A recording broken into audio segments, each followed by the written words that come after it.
Hey guys, welcome to the channel, welcome to another video. It's that time of the week again. I hope you all had a very Merry Christmas, but we are back once again with a Premier League predictions video. Of course, with the games coming thick and fast, with it being that busy festive period, and with us nearly closing out 2023 and entering into 2024, we've got a whole feast and a whole host of football to contend with and to feast our eyes upon as the final days of 2023 count down, and we're going to be eased into the new year with a lot of intriguing and exciting Premier League clashes. And of course, this is the video where I go through each and every single game to bring us to that new year, and of course give my predictions on the outcomes of each game.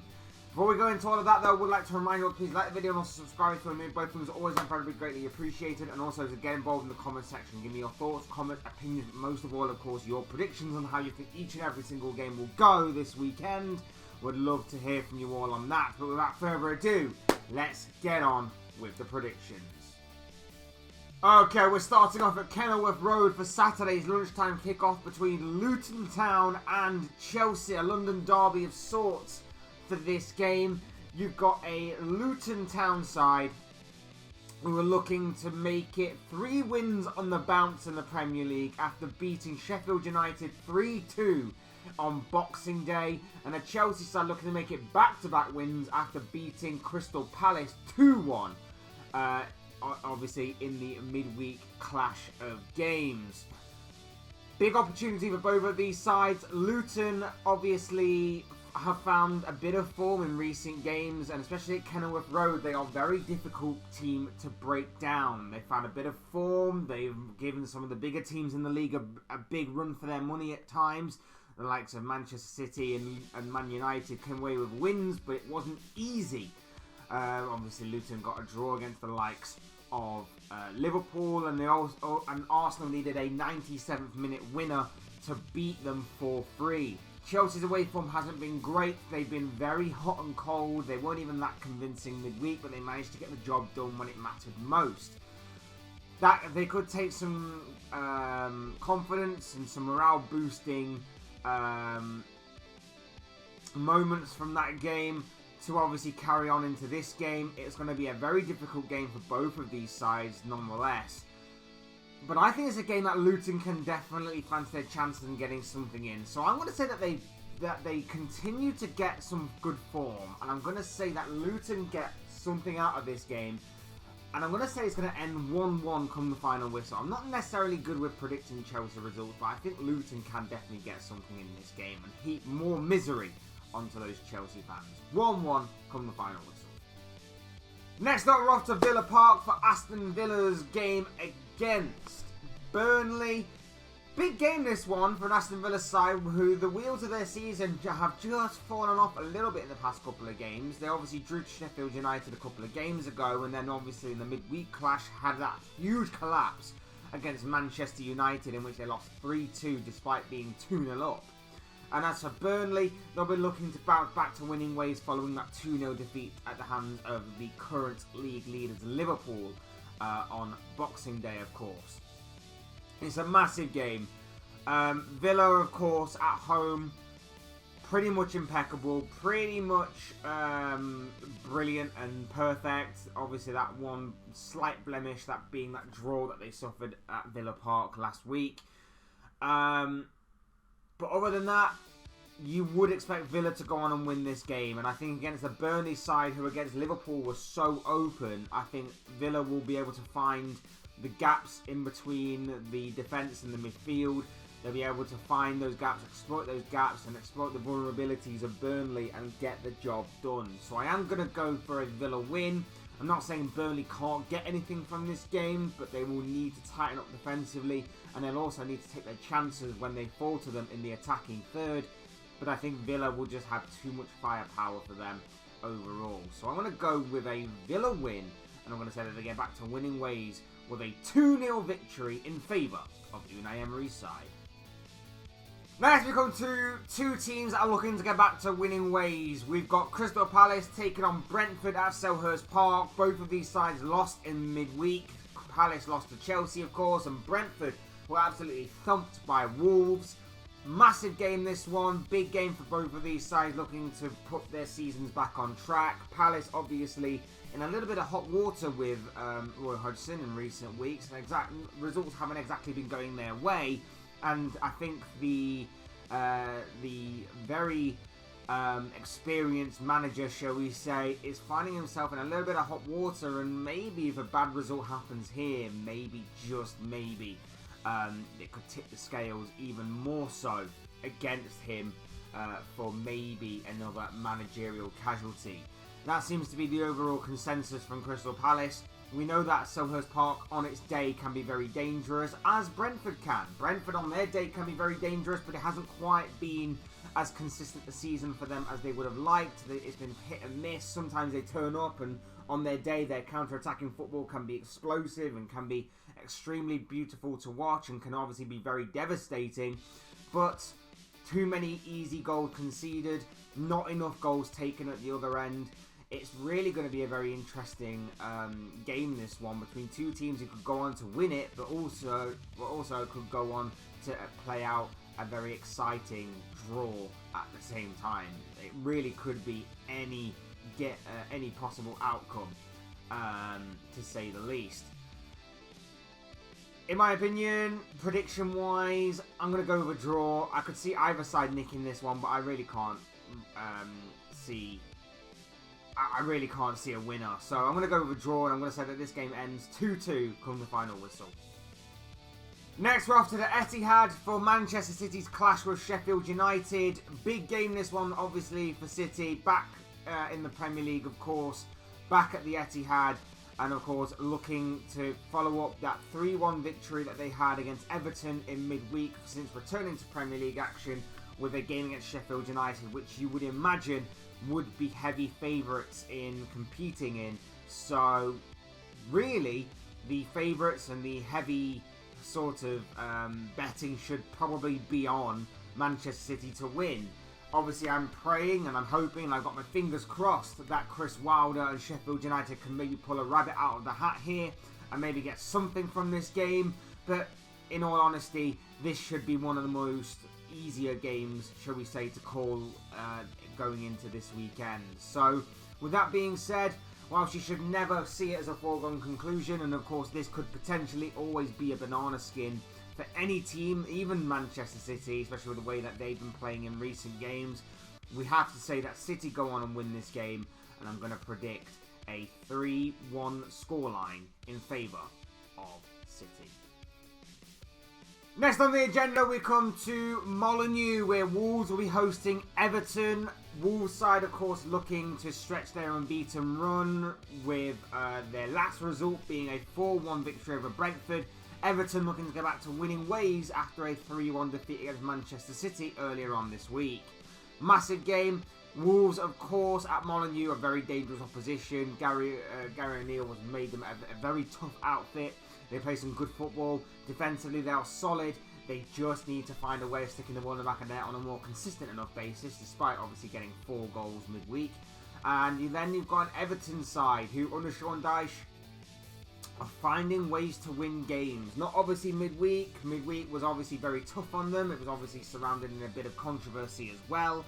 So, and even so, it was against obviously Manchester City, who a lot of teams are not obviously going to beat this season. So it was always going to be a difficult task for them. But they have a very good opportunity to get back to winning ways in this game. Could be a very difficult game to call. Again, either side could go on and win it. You would be inclined to maybe give Wolves a slight edge with them being at home. But it might be a very interesting game of football between two very contrasting sides. So I'm going to go with a draw. I'm going to say that this game ends 1-1. But again, I'm not entirely confident because either of these sides could go on to win it. Saturday night's fixture will see Nottingham Forest play host to Manchester United at the City Ground, a Premier League classic this one. Forest, of course, come into this game after an incredible 3-1 victory against Newcastle, in which Chris Wood channeled his inner Lionel Messi to score a hat-trick on that day and put Newcastle to the sword, whilst Manchester United even won. It was a Christmas miracle as Rasmus Højlund grabbed his first goal in a Manchester United shirt in the Premier League in a 3-2 victory and comeback over Unai Emery's Aston Villa, of course. An incredible game this one has in store for us. You've got a Forest side who are obviously very difficult at home and have been notoriously difficult at home since their arrival and obviously come back to the Premier League. You've got a Manchester United side who are very hit and miss. When they are on fire, they are on fire. And when they are not on fire, well, they play like they're on fire and they've got no idea what they're doing and they're panicking and they're worried and they're scared. But you get what I mean. Inconsistency against inconsistency in this game. And obviously, Forest, there's still a bit of a gamble because you don't really know what to expect from this Nuno Espirito Santo side. Obviously, he's only recently took charge of a couple of games, lost last week against Bournemouth, and obviously managed to somehow beat Newcastle following Chris Wood's epic heroics. So, it's going to be a very interesting clash. It's going to be a very interesting clash between two very different styles of play. And it's going to be very intriguing to see how they match up and how, especially with obviously Nuno being the newest of the managers, how he is going to set up and how he may change things and how Erik ten Hag is going to adapt to obviously the freshness of a new manager being in the opposite dugout. So this one could be a very intriguing clash to say the least, one that I'm looking forward to personally. Again, I hope Nottingham Forest can get something from this game. I really do hope Nottingham Forest can get something from this game for obvious reasons. But I have to be honest, I think Man United will just about get the job done. I think with the way that Fernandes is playing, maybe that goal for Højlund will give him the confidence that he needs to obviously kickstart his campaign from this point forward in the second half of the season. So I'm going to have to say that Moments FC comes out as victorious again and say that Man United win this game by 2-1. Next up, moving on to Sunday's games, and we have got a London derby of sorts as Fulham take on Arsenal. A very intriguing clash, this one, between a Fulham side who need to get back to winning ways. They haven't won a game in their last 4 now, with their latest defeat being at the hands of Bournemouth on Boxing Day in a 3-0 defeat to the Cherries there. And Arsenal lost top spot midweek, somewhat in controversial circumstances, but they lost another London derby Thursday night when they lost 2-0 to West Ham.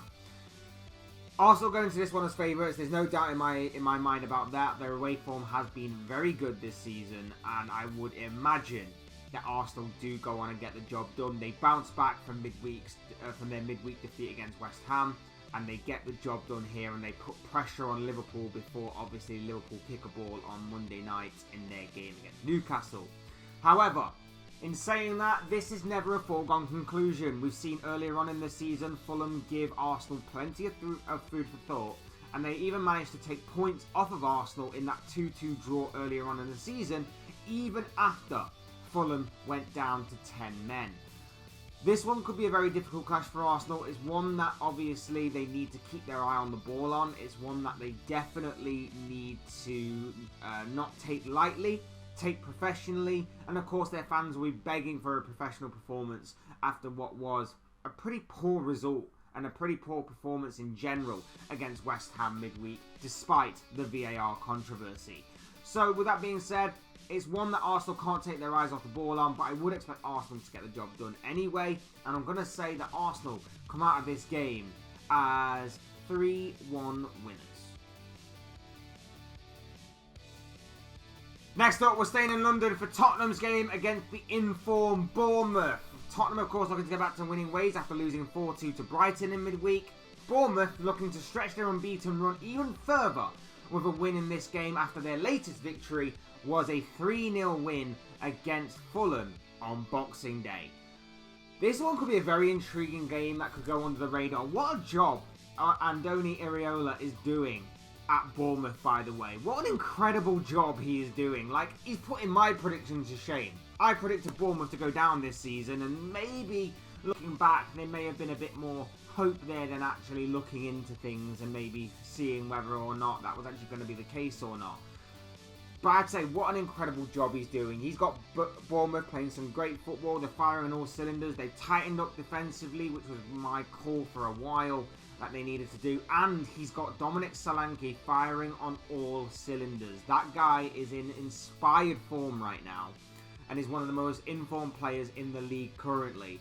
And I feel like Tottenham need to be wary of this. We saw the midweek against Brighton, and there were some daft mistakes being made by Tottenham. There was some stupid mistakes that were being made by individuals in that Spurs squad. And I feel like if Spurs are to continue to make those mistakes, and obviously with the lack of depth that they have, the amount of injuries that they have, the way that Ange is very stubborn in the way that he plays, Bournemouth can definitely fancy their chance of getting something from this game. In saying that, Tottenham going forward are devastating. They're still devastating. But at the same time, this one could be a very intriguing game of football, and it's very difficult to actually call which way this game could go because of the form of Bournemouth, the way that they're playing, the style of play, and also how they've got informed players matched up with Tottenham, who have got moment makers as well as a great style, great philosophy from Ange Postecoglou that he's playing right now. So this one could be a very underrated game to go into the new year with. I want to say Bournemouth get the win here. I want to say Bournemouth get the win, but I think I'm going to have to call it down the middle. I'm going to have to say a draw. I'm not entirely confident with this because either side could go on and nick it, but I'm going to say that this game ends in a draw, and I'm going to say that this game will finish 2-2 come the final whistle. We're going to jump a little bit ahead now to Tuesday's game, and it will see the London Stadium play host to West Ham versus Brighton. And a very intriguing game in which both of these sides will be looking to stretch their winning runs. With obviously the last time out, West Ham beating Arsenal by 2-0, whilst Brighton beat Tottenham by 4-2. West Ham's run of games doesn't just run to wins, of course. Obviously, they have won their last 3 games in a row in the Premier League, but they've also managed to keep 3 clean sheets on the bounce, something that they'll be looking to continue and improve upon in this game. Brighton's season, with all things considered, has actually been a lot better than what I've seemingly been giving it credit for, and actually didn't realise that Brighton have actually been doing incredible, considering that they've had to juggle Europa League football as well as all of the injuries that they have had to endure as well. So really full credit to both of these teams, and what we're going to be seeing here in this game is a real contrast of styles. You're going to have Brighton's that is going to be heavily possession based, heavily with the ball at their feet, looking to maybe quicken the tempo at the right times to break down what is going to be a very stubborn West Ham defence. And what you've got on the other side is a West Ham side who are more than happy to let the opposition have the ball. And remembering that possession is only 9/10 of the law. It's what they do with the ball that matters. And as we've seen time and time again with West Ham this season, they're happy for the opponents to have the ball because they know that when West Ham get it, they can be absolutely devastating on the counter-attack, and above all, very clinical. We've seen it time and time again this season with West Ham. They take their chances when it matters most. They didn't have many against Arsenal. They managed to win. And in the reverse fixture of this game earlier on in the season, West Ham delivered Brighton their first loss of the season with a 3-1 victory that saw West Ham absolutely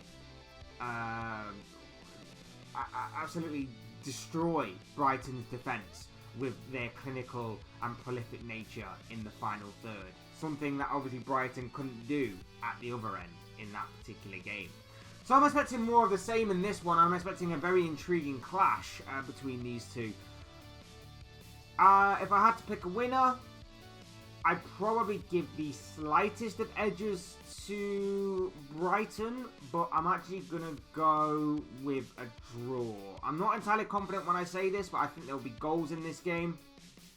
And I'm going to say that this game will end 2-2 come the final whistle.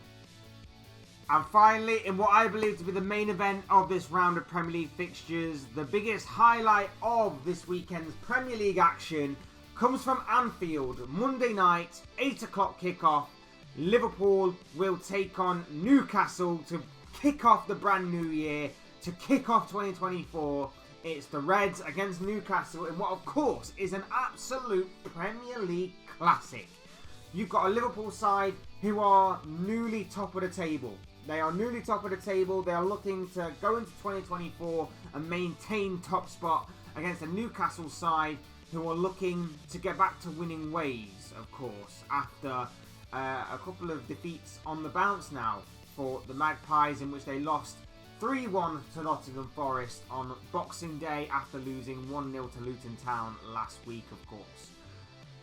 You've got a Liverpool side who at home are pretty much impeccable, barring one minor blemish, but they're still unbeaten at home this season against a Newcastle side who away from home have the second poorest record in the division so far this season. Only Sheffield United have a worse away record than Newcastle this season. That is pretty shocking on Eddie Howe's part, and I feel like there is growing pressure on the England manager going forward, and I feel like Liverpool can heap more pressure and more misery onto Eddie Howe and Newcastle going forward in this game. Of course, it won't be an easy game by any stretch of the imagination. It won't be a foregone conclusion, even if it is at Anfield. We've seen time and time again Liverpool slip up in these types of games, particularly against Luton away from home and Manchester United a couple of weeks ago at Anfield, of course. So it's not a foregone conclusion. It's not going to be easy for Liverpool by any stretch of the imagination. Newcastle do have players and the ability to, of course, hurt Liverpool and hurt that defensive line. But I feel like with the form that the likes of Trent Alexander-Arnold, Joe Gomez, Virgil van Dijk, Alisson, of course, are in right now, I feel like they have enough about them to neutralise Newcastle's main threats. And, of course, with Darwin Núñez maybe getting a goal last week to boost his confidence in the game against Burnley, Diogo Jota being back from injury, Cody Gakpo putting in a few good performances, Mohamed Salah being, well, Mohamed Salah, and of course with that Liverpool midfield to just managing to grind out performances on the regular, you probably would expect Liverpool to go on and get the game done and dusted and get the 3 points, and that's all that matters at this stage of the competition. It won't be easy by any stretch of the imagination. Newcastle should not be taken for granted. They may have a poor away record, but they can still turn up and they can still really hurt Liverpool. But I would imagine Liverpool, by hook or by crook, get the job done here, and I'm really hoping so, and I'm really hoping that that's the case. As far as the result goes, I've got to go with the Reds on this one. I've got to say Jurgen Klopp manages to get the job done with his Liverpool side, and that is why I'm going to go for a 2-1 victory in favour of the mighty Reds. And there you have it. Those are just the thoughts, comments, opinions, but most of all, of course, predictions of this guy. I want to know what you guys think. What do you make of all the games that are coming up this weekend in another round of exciting and intriguing Premier League fixtures? We are now over halfway, of course, going into this round of fixtures.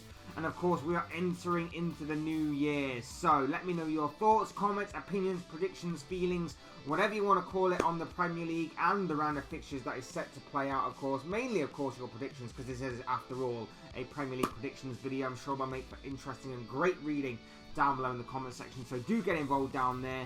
Otherwise, hit the like button on the way up, enjoy the video, subscribe if you're new. Both things will always and forever be greatly appreciated. And obviously, other than that, thank you everyone for stopping by and watching. I've been Fletch. This has been another Premier League predictions video, and I will see you and speak to you all again soon in another video or live stream or whatever it may be. Cheers, guys. Thanks everyone for stopping by and watching. Have a great new year. Stay safe, and I will see you all again soon in another video or live stream, like I say. Take care. Have a good rest of your day. Speak to you again soon.